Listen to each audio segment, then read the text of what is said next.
inaugural Saginaw Bay Symphony Orchestra podcast. I am with our guest, George Goad. He is our first concert, Beethoven's First, and we're excited to have him. So welcome, George. Thank you. Very thankful for your time this morning.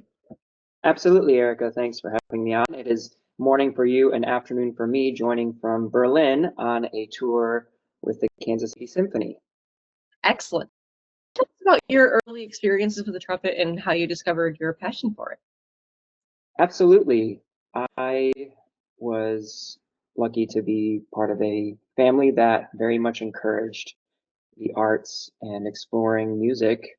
And I was lucky to go to a school system that also had some good programs as well. I grew up in West Michigan in Rockford, north of Grand Rapids. And in elementary school, we got to go on a field trip and we went and heard the Grand Rapids Symphony play, as a lot of schools do with their local groups. And that was a very cool experience for me. I was in fifth grade and I remember looking up on the stage and I just couldn't believe that this was what people were doing for quote unquote work. And I knew my dad worked in an office and my mom she worked as an interpreter in the court system and things like that. And this was a very non-traditional looking, very playful looking job. And so I was interested immediately. I was fascinated actually by the violins because they were in the front and there's just so much motion and activity with what they were doing, and they were playing consistently. So I just was drawn there. And so I told my parents about how I enjoyed this, and they said, hey, we would love to, if you want, we can rent one and get you a teacher. And so I did violin for the better part of a year, and unfortunately it didn't stick great for me. At the time, Rockford schools did not have a string orchestra program of any kind. And so I already was told it would be quite a number of years until I would reach a level at which I could audition for programs at St. Cecilia Music Society in Grand Rapids or the Grand Rapids Youth Symphony. These are fairly high level groups. And I don't know, I think I was looking forward to a little bit more of a collaborative experience. And so when it came time for sixth grade, my parents said, we'd like you to do band. And I said, great, I want to play percussion. And they said, you know what, we understand that desire, and we're going to kind of craft a deal for you. If you choose a different instrument and stick with it into high school, we will get you a drum set in ninth grade. And I'm like, great, I like that. So I went to the band fitting, which feels very much like a Harry Potter picking the wand sort of experience for those of us who end up doing this professionally. Because it's all laid out before you, and it's kind of like, okay, who are you going to be? Because we all have personalities as our instruments, I think, shape us, but also we pair with. So there were the mouthpieces and some of the woodwind parts, and I remember I kind of leaned toward the brass just because I liked, the shininess. And so Mr. McCarthy, the band director at North Rockford Middle School, showed me kind of how to buzz each of the mouthpieces. And he said, man, you make a really good sound on the trombone mouthpiece. And growing up, I was always kind of a smaller child for my age. It took me a while. Even I was growing into what I would have liked to have maybe had at 18 when I was like 21, 22. And I just didn't like picturing myself getting on and off the bus. Of all things, I was thinking about getting on and off the bus and walking home with this big clunky trombone doesn't sound like the most fun to me. And so I just kind of looked at my options and I was like, I'm going to pick the trumpet. And so the pure logic behind it was because it's smaller. That was it. It wasn't like, oh, I grew up listening to so much of the trumpet and it was drawn to me. I love my legendary teacher from Curtis Institute of Music, Dave Bilger, would tell his story that he liked the fuzzy inside of his trumpet case. And that drew him into the trumpet. So he became like a master of the craft and these funny things, Yeah. It's so easy to forget what it's like when you're a kid and even just whoa, the buttons go up and down can draw a kid into I want to do that. There's very much a physical kind of draw to the instrument, which did draw me in further in. Uh, my journey with the trumpet was, I think, most influenced by my private teachers, Aaron Goad and Gregory Goad, their son, father. So my dad was teaching at a small university in town, and Aaron was a student there. And so he taught me for a little while, and then there was another kind of fateful moment evening where Aaron had his dad come, Greg Good, and they both listened to me play some things. Because Greg has always been in demand in West Michigan as a trumpet teacher. And so you kind of have to be highly recommended or kind of study with his son to gain access to his studio. And so there was this night and I played a few things, and it was it felt very meaningful to hear from Greg Good that, yeah, I'll take you on, George. You're ready. And this was in late ninth grade, early 10th grade. And once I was with Mr. Good, Greg Good, I was opened up to the whole world of what is possible on the trumpet.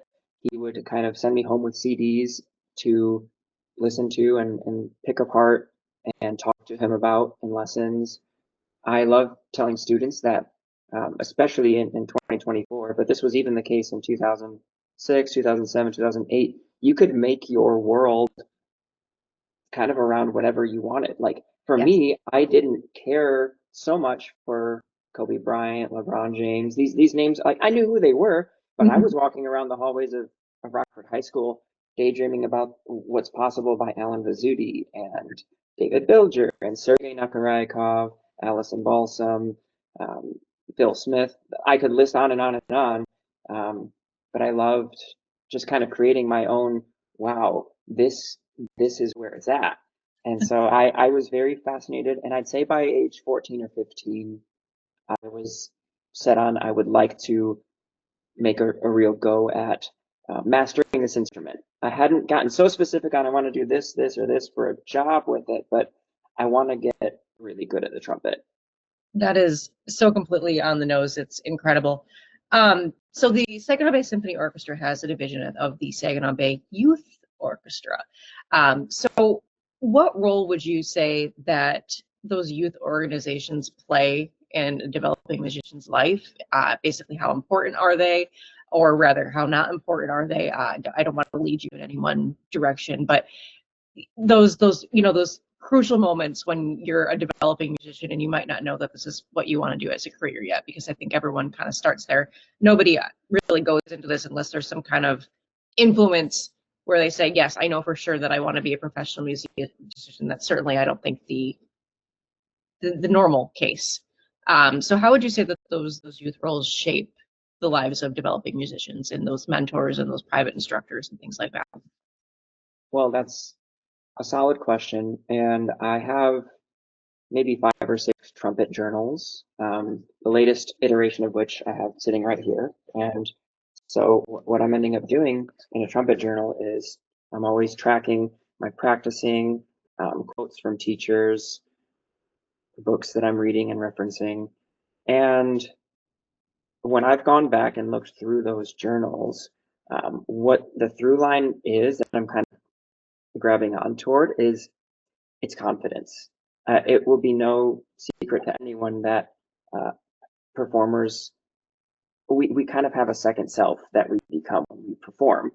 And that second self has to believe that they can do whatever the thing is that's coming their way. Um, and that belief is confidence. And I love my teacher in undergrad always said, confidence is earned, George. It's very hard to go up on stage and really nail it down without the backlog of all other sorts of kind of accomplishments on the instrument as a person, even as a friend, just valuing what you're cultivating as a musician as a whole and what that entails. So I trace back my freedom to play the way I want to play. It it kind of it requires audience and it requires validation from those who know when you do not know, um, and opening up your ears to the things you do not know that you do not know. So my first like achievement that I felt like I cannot believe this has just happened to me was in ninth grade, going into 10th grade, being named first chair of my high school band. And that was massive. The way that it felt like, oh, okay, I can do this. And in fact, I'm being looked at to be a leader now. That's great. That's really, really key. So then I also similarly felt that I was playing in the St. Cecilia Youth Symphony, and then after that, the Grand Rapids Youth Symphony. And I know in the Grand Rapids Youth Symphony, there's a number of college kids who still meet the age requirements and can play in there. And you're needing to navigate all of these different skills because no one goes to the same school. A lot of you have different goals. There were kids in the youth symphony that their goal was to go to Harvard. Amazing. And I was actually one of the very few. It's great. Even in the youth symphony at these highest levels, it's still very few of us that are trying to really do this. And so the value and the ability to put yourself in the seat and the character of what the professionals do, and then to get to play on the stages that they're playing on. Amazing, absolutely incredible. And then for 2 years, I was named the principal trumpet of the All-State Orchestra, which was also, again, it's confidence building. It's instilling this, okay, I'm not, doing all this work and really missing something. My ears are going in the right direction. Right. But I do want to just point out a little bit more that, yeah, the importance in this is always the collaboration and the people skills and learning about, this collective learning, collective focus. How does an energy of a group kind of happen? And it happens one by one. The youth symphony this year is really different than the youth symphony of 2 years ago, which is different. And it's always funny, the conductors, they'll have pointed out years and players from those years and kind of how the dynamics were shaped. And so they're wonderful, wonderful programs, and we need them for sure. If you had a message for the youth orchestras of the nation, or just even the Saginaw Bay Youth Orchestra, what would it be? I would say I dare you to take this seriously. The ensemble itself. Look around and look at all the potential in the room and imagine what would happen in here if we all practiced our part, if we all listened to recordings of this that really inspired us, looked at a score, wink, wink. I didn't do that for the longest time, but the way that you can engage as an orchestral player by doing that, I was totally guilty of, hey, I have 4 minutes till my next entrance. Let me study this like science question that I have for a bio exam tomorrow. There is time. There is time to do all the things. But yeah, I think that looking around and getting excited about what can we do, and the collaboration part is tricky when you're young. I remember this because I am naturally a competitive person, and there's first chair and second chair and that sort of thing. But there's only one principal player. There's only one set of first violins in an orchestra. There's skills and importance to playing all the parts well.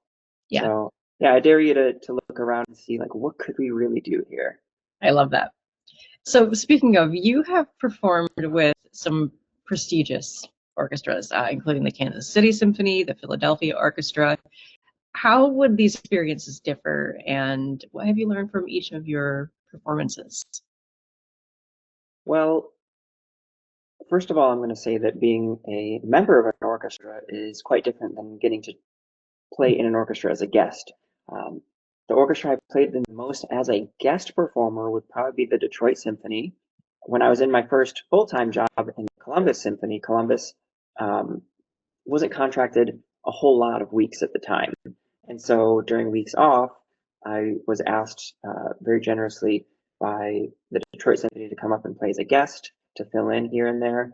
And that was really formative for me to get to play in a group that was so highly esteemed, but come in and really turn my level up and then go back to work and then, oh, now I'm kind of trying to elevate what we're doing in Columbus. Um, each group is different, and I think that's something I didn't know until I was deep into this profession, is how much each group is shaped by the space that they play in. Yeah. That's been really cool to learn and experience, and I've been richly blessed by my experience here in Kansas City the last 2 years. For those throughout the country who don't know, Hellsberg Hall in the Kauffman Center at the Kansas City Symphony Performing Arts Center is premier, world class. Last year, the Chicago Symphony came through and played a concert, and the trumpet players and us went out afterwards, and they were raving about it. Just Amazing. it's the Chicago Symphony. You always think, well, they're how are they going to be impressed? But no, we have this very new hall set up there, and it's glorious. So as we've been on tour here, we had a lot of adjustment when we played in the Concertgebouw in Amsterdam a couple of nights ago, really trying to figure out how do we balance this. Today, here in Berlin, we're actually able to play, I'd say 90-95% similar to how we play back home, which is really cool.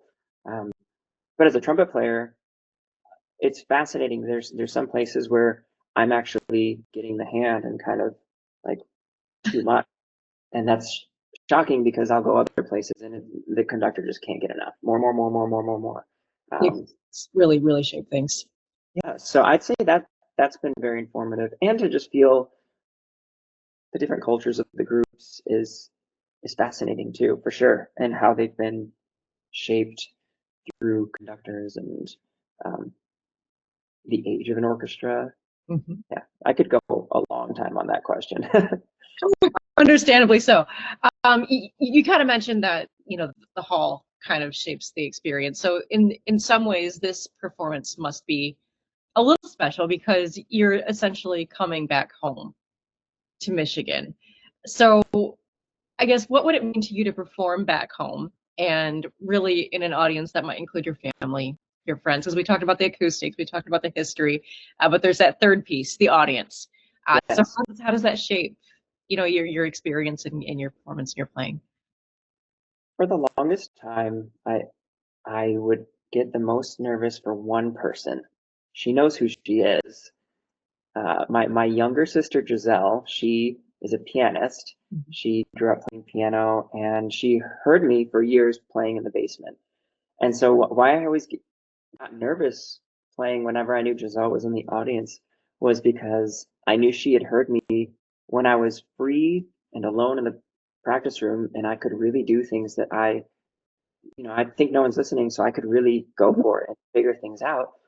And so I'd get nervous. I'd be like, well, Giselle knows what I'm capable of. And so if anything less than that happens, I get very frazzled. So I would love it if Giselle was there, but if she's not, less nerves, I guess. She'd get a kick out of the fact that I'm talking about her on this. But no, generally, when I'm playing for family and friends, it helps me remind myself of where I come from and who I am at heart. And,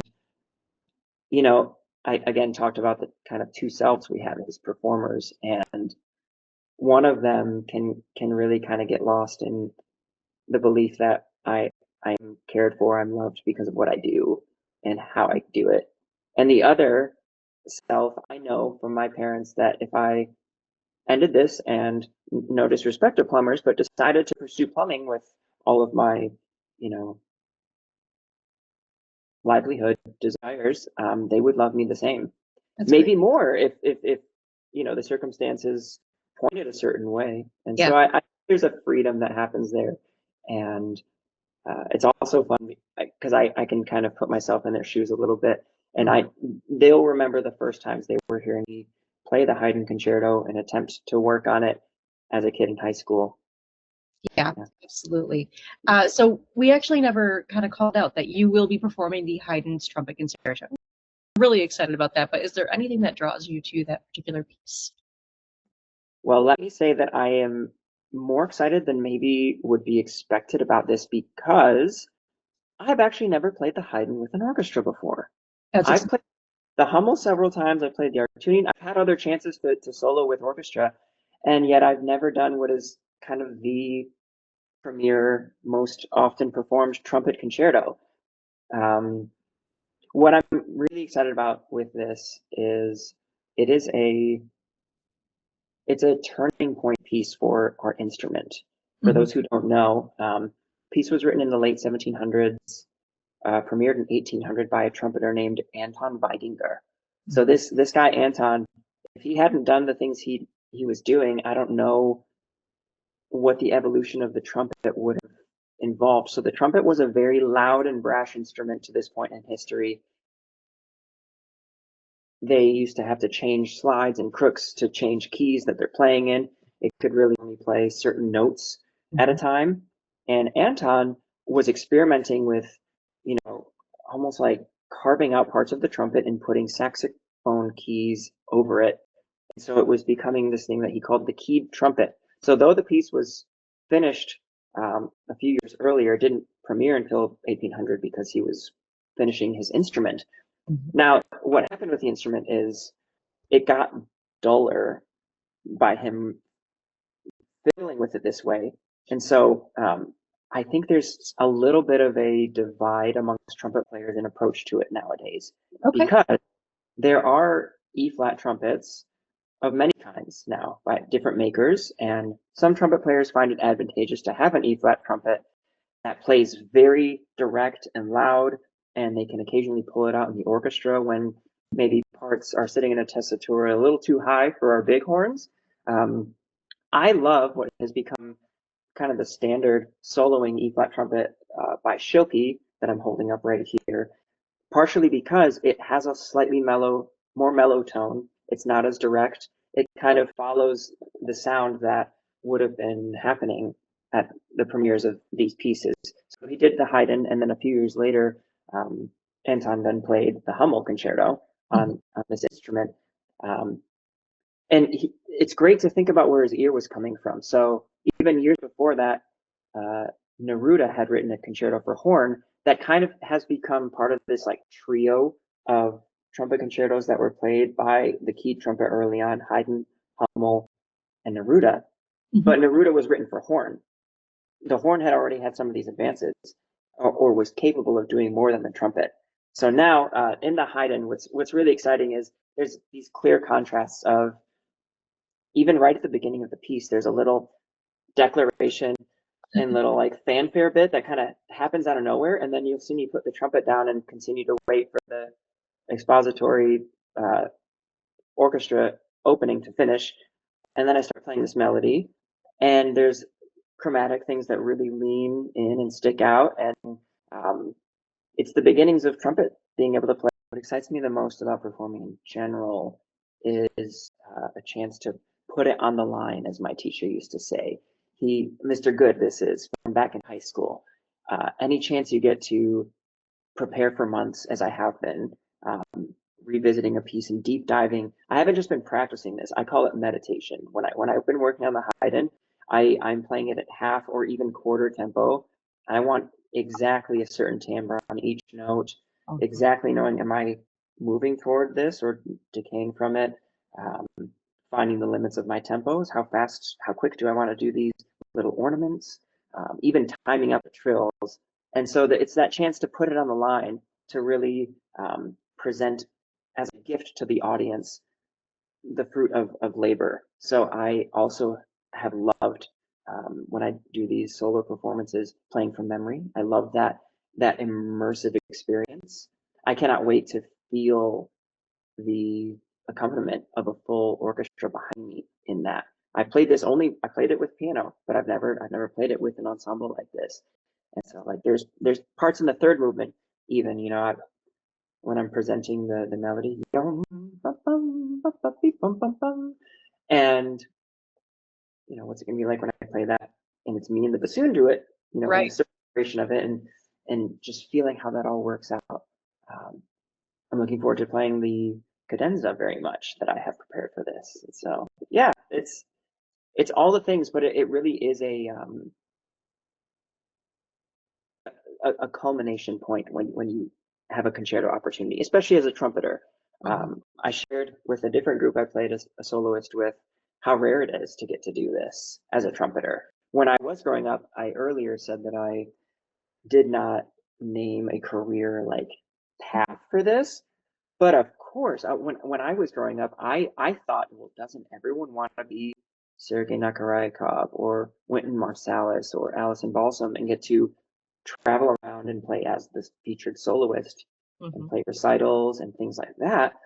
And the further I got into the career, I realized, wow, that is a hard career. It is a very rare career.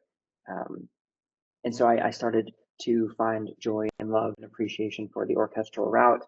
So the fact that I have still had opportunities to do solo performances is, it reawakens those desires and those dreams and the joy of getting to have your voice be so prominently heard.